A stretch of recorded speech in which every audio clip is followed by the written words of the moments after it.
Greetings, and welcome to your Wednesday edition of Dapper's Playhouse. Very good to see y'all here today on your Tuesday edition. Excuse me, your Wednesday edition.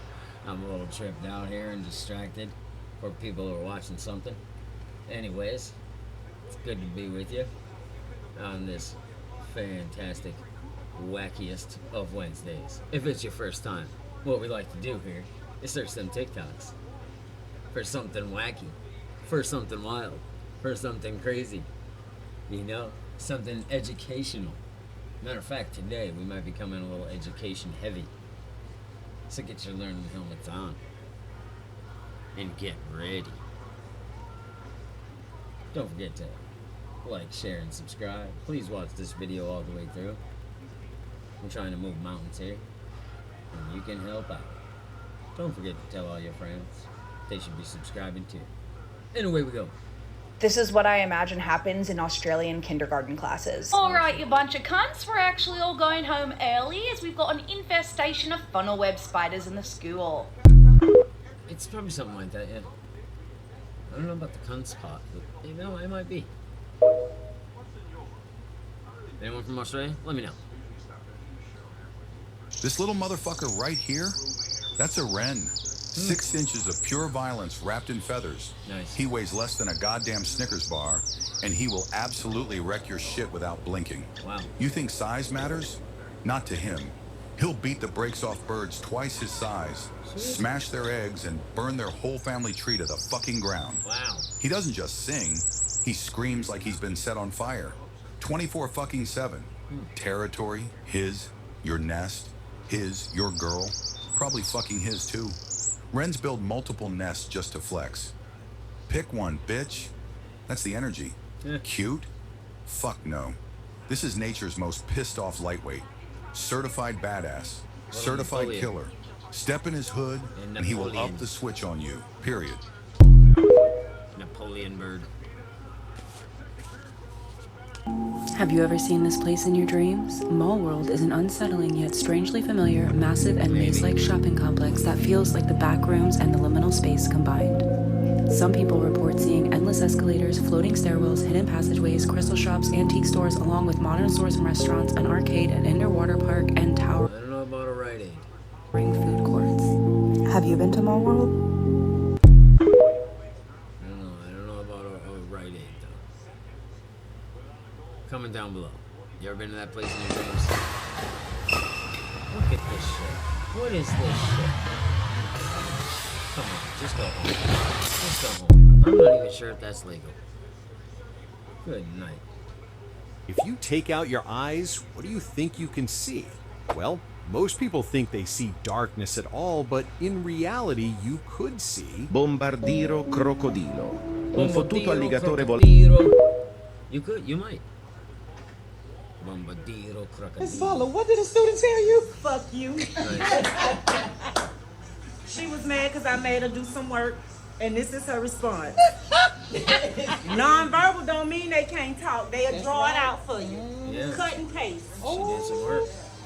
She meant this. Cause I mean, that thing alone. that's a long. It That look like thing my alone. finger. Yeah, she wanted to make sure you know exactly what that was.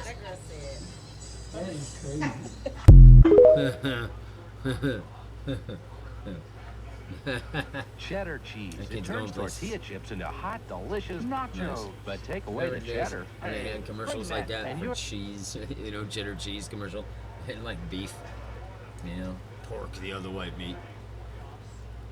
I don't do that too much anymore. You're stuck with plain tortilla chips. No way, Jose. So pile on the cheddar. They must have been hurting. Because tasty Trying not to cheddar sing a makes little. everything better. In case you forgot, there's cheddar cheese. Yeah, it had slipped my mind. You know, there's 800 varieties now. Why are you acting so nervous? And why are you sweating so much? And why do you look so hungry? And No, wait, it's not what you think. This is a big misunderstanding. You've got to believe me. Listen, I am telling you, you better listen to me, SpongeBob. you like Krabby Patties, don't you, Squidward? SpongeBob! SpongeBob! And why aren't you in uniform?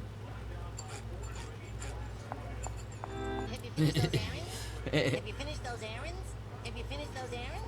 No, I am not finished with those errands. Hey, Squidward, did you see me? Okay, see you later, Squidnator. I've come for your pickle. I don't like your tone. I'm all out of money! Your pipsqueak is getting cold. Shall I feed you? Feed this, old man. Let me play a sad song for you on the world's smallest violin. Mr. Krabs, I have an idea. If your parents got to meet a real dummy, they'd realize what a genius you really are. But don't genius live in a lamp? I don't know, SpongeBob. He might cramp our style. Stop. Wait, I have an idea. Really? What is it? Let's leave. The inner machinations of my mind are an enigma. Hey, Patrick, are you angry too? Yeah, What's the matter? can't see my forehead.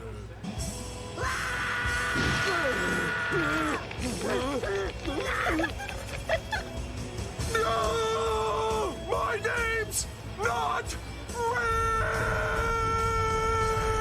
Hey, Patrick, I thought of something funnier than 24. Maybe you would. 25. That's enough. And that has been your classic SpongeBob minute or two here on the Playhouse. Certainly ain't like that no more. You have to get it. Why? Because of buttons. Are they cool though? You gotta see if they're cool. Yeah, you gotta buy that, buttons. right? I mean, who's buying that? When are you coming across that many buttons again? I think that's a needed purchase. The color a person likes determines the nature of their character. Color psychology believes that our preference for specific colors is not accidental. It often projects the innermost emotions and personality traits.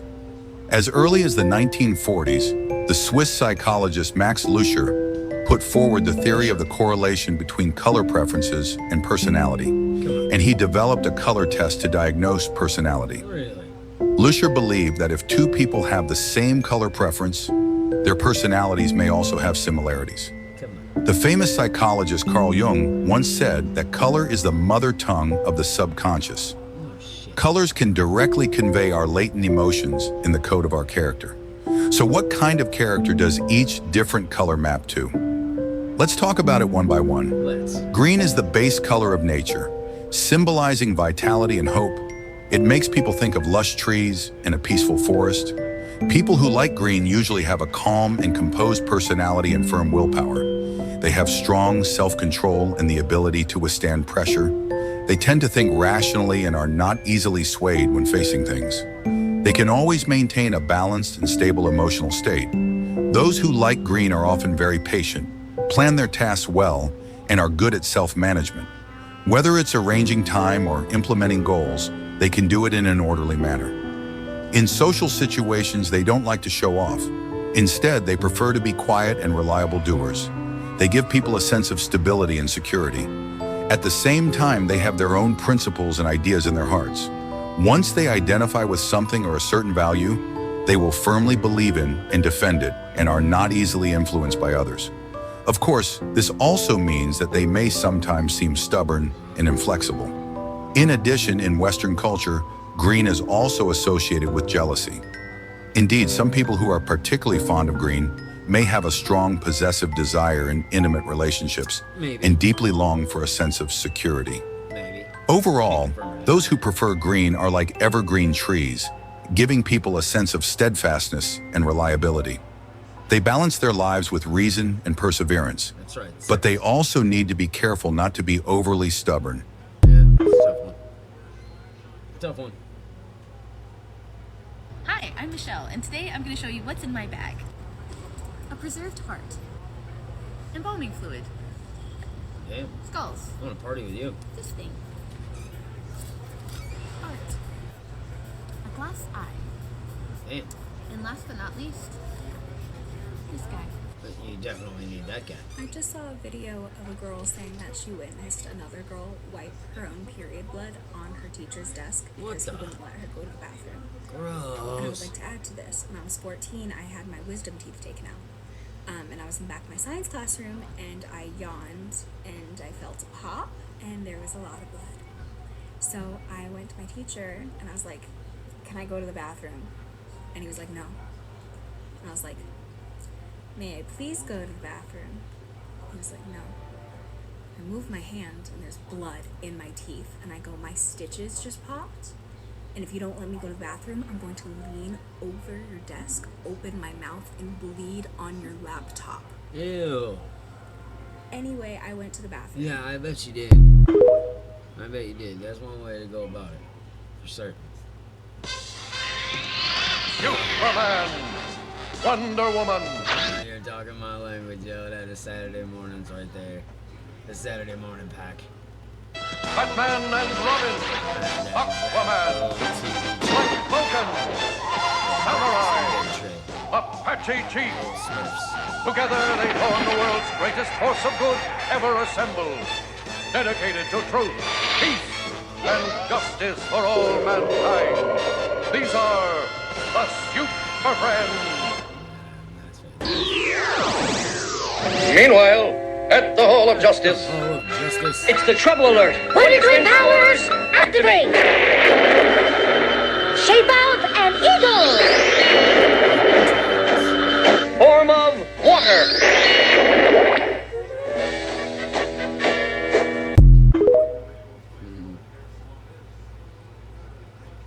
Today, I'm a crime scene cleaner, a human Roomba for the blood-slicked, piss-soaked, maggot-riddled aftermath of life's worst shit moments. Today's job was at a low-rent apartment complex nicknamed Methlehem Towers and necessitated a long-reach mop, a shovel for unhoused organs, and enzyme solvent to reliquefy the now dried body fluids. So I gear up, I confirm tonight's BetterHelp session, I pop a peppermint under my tongue and slap Vicks under my nostrils like it's war paint. This ain't my first corpse cleaning rodeo, you know? I know the rotting rotisserie chicken scent will slap me across the face and leave a mark. The scene was a cramped studio that looks like Craigslist and hepatitis had a baby. Nice. Mattress on the floor, Judge Judy on loop, sheets over the windows, and in the corner, the star of the show, Amber. Damn, she paints a freaking picture, don't she? She's good at what she do, I guess. In more than one way. Looking more like Jade by this point with her greenish hue. She's naked, per usual. Face down, ass up, no dignity in this death, I'm afraid. There's a bottle of poppers, porcelain, a crafty homemade enema device made from a Gatorade bottle, and a Bic pen. Lady MacGyver got a little ambitious with her toy and perforated her colon, sadly, but not before she inserted the bottle somewhere else first based on the other fluids that I found. Wow. On that note, you ever see a decomposing butthole? No? Well, good for you, Kaylee.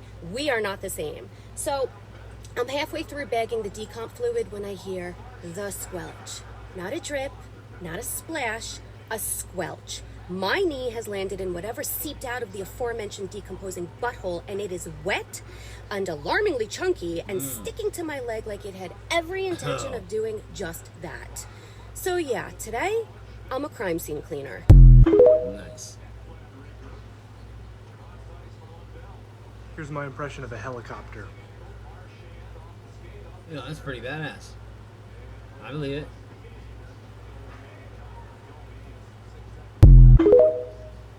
Freaking human helicopter. Here's something that will keep you up at night. Every single star you see in the night sky is a sun. Some are thousands of times bigger than ours. What? Some smaller. But nearly every one of them have planets. Not just one or two planets. We're talking entire solar systems like ours. But here... Still think we're alone? Here's the crazy part. The closest star to our own sun, Proxima Centauri, is more than 4 light years away. Even traveling at the speed of light, it would still take 4 whole years just to get there. Nearly all the stars you see are thousands of light years away. Some, even tens of thousands of light years. But you're not simply just looking up at space. You're gazing back in time. Some of the light hitting your eyes today started its journey before humans even existed. This isn't metaphorically. You are quite literally looking back in time. And the most mind-blowing part is, there are more stars in the universe than grains of sand on Earth. Now imagine how many planets there are to those stars. So next time you gaze up at the night sky, remember, each star you see once had its own story, its own world, and perhaps its very own life, just like our own. That is heavy. Come on now. Who's gonna look at this guy the same way now? Huh. You really sometimes have to have that corn mindset. Nice. You know, you go through shit. Yeah. But you continue to show up as you are. You can pass don't through let all. that shit change you. Follow yourself through the shitstorm. Get corny. Yeah, man. Get corny. Brown eyes. Brown eyes are brown because they contain a high concentration of melanin, the pigment responsible for coloring your skin, your hair, and yes, AKA flavor. your eyes. In the iris, melanin acts like a shield. It absorbs light rather than scattering it. So while blue or green eyes reflect light in a way that creates a visible hue, brown eyes pull light inward. This is why brown eyes seem deeper, darker, and more grounded. From an evolutionary perspective, brown was humanity's starting point. The earliest humans had brown eyes because they evolved near the equator under harsh, bright sunlight. Melanin wasn't just pigment, it was protection. Brown eyes were nature's built-in sunglasses, filtering out UV rays and reducing glare long before Ray-Bans existed. That's why, even today, over 70% of the global population has brown eyes. It's not just a color, it's a legacy. Culturally, brown eyes have been linked to warmth, reliability, and stability, but they've also been described as mysterious, serious, even intimidating. Why? Because brown eyes are hard to read. They don't change with the light. They don't flash with emotion the way lighter eyes sometimes do. They absorb rather than reveal. But under certain lighting, low sun, candlelight, late afternoon haze, something strange happens. Brown eyes start to glow. Not bright blue, not green, but amber, honey, liquid gold. It's the melanin again, scattering light just enough to reveal what's been hiding underneath. Like an old texture map with a secret layer only visible in specific conditions. In those moments, they feel ancient. Like they're not just seeing you, they're remembering you. Blue eyes. Blue eyes aren't actually blue. Not in the way you think. There's no blue pigment inside the iris. What you're seeing is the light scattering through layers of tissue, a phenomenon called Rayleigh scattering. Yes, the same reason the sky looks blue and sunsets bleed orange. The iris, the colored part of the eye, is made up of fibrous layers. These layers contain almost no melanin in blue eyes. Melanin is the pigment that makes eyes brown, black, or hazel. When light enters the eye, shorter blue wavelengths are scattered in all directions. Longer wavelengths like red and yellow pass through or get absorbed. This scattered blue light bounces back through your pupil and out into the world, tricking everyone, including you, into believing your eyes are actually blue. But they're not. They're transparent. What you're seeing is the color of light's confusion. Every blue-eyed person on Earth, roughly 8% of the population, traces their eye color back to a single genetic mutation that occurred 6,000 to 10,000 years ago. Somewhere near the Black Sea, in one human, a tiny change occurred in a gene called OCA2, a gene responsible for melanin production. But instead of breaking the code completely, it just dimmed the switch. It limited how much melanin was produced in the iris, and suddenly, the eye didn't absorb light anymore. It scattered it. That one mutation spread from person to person, generation to generation, until millions now carry the glitch. Green eyes. Once you see them, they never leave your memory. Only about 2% of the world's population has green eyes. That's rarer than red hair, rarer than being born with 12 fingers. Why? Because green eyes are a chemical contradiction. They exist on the edge of a pigment glitch, a perfect storm between biology and light. To get green eyes,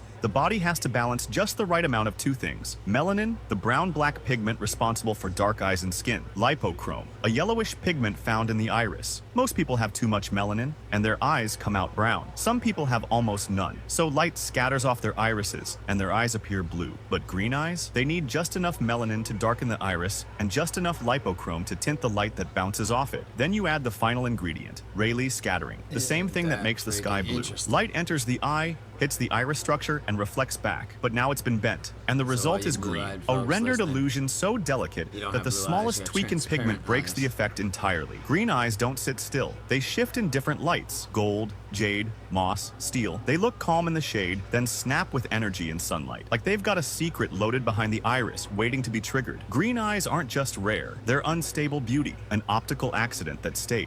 Well, all you green-eyed people, aren't you special?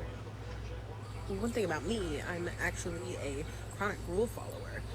Unless I think that rule is stupid. I like the way you think. Rules are for fools. Luke got me the waiter's blanket. Yeah, it's weighted. Wasn't expecting that, I bet. I'm a pancake. I'm a pancake. Do-do-do-do-do-do. I'm a pancake. I'm a pancake. I'm a pancake. Do-do-do-do-do-do. I'm a pancake. Do-do-do-do-do-do-do-do-do-do-do-do-do. I'm a pancake. Do-do-do-do-do-do-do-do-do-do-do-do. Yeah.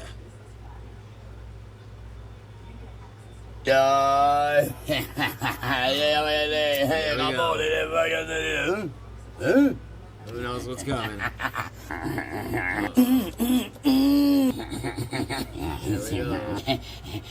we go. Rawr.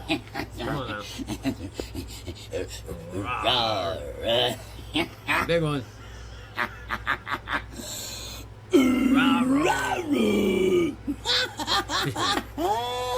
What does that do down there? That's some funny shit. No fancy shit, but some funny shit. What do you mean you use ChatGPT for everything? What happened to having a think? Yeah, what happened to having a think? What? Bring back the good old days when folk would have a think. The good old days. Oh, we don't have when a think. Folk would have a think. Bring back a think. Yeah, fucking think. What do you know, folks? Just like that, we've come to the end of your Wednesday hump day Dappers Playhouse session. I hope it was everything you dreamed it could be. I appreciate you taking some time away from your doom to watch this. No, I'm just kidding. I just heard from the kids they're out trying to rush me and stuff because that's what they got going down. The doom is back. It's taking over. Everybody run to the doom. Anyway, don't forget to like, share, and subscribe. Tomorrow's another day. We'll sure be here to give you something fresh. Check us out on the other socials if you can. Dappers Playhouse. As always, I got one last good thing for you. And that is, my people, if you can't be good, be bad. And remember, you're never too old to play.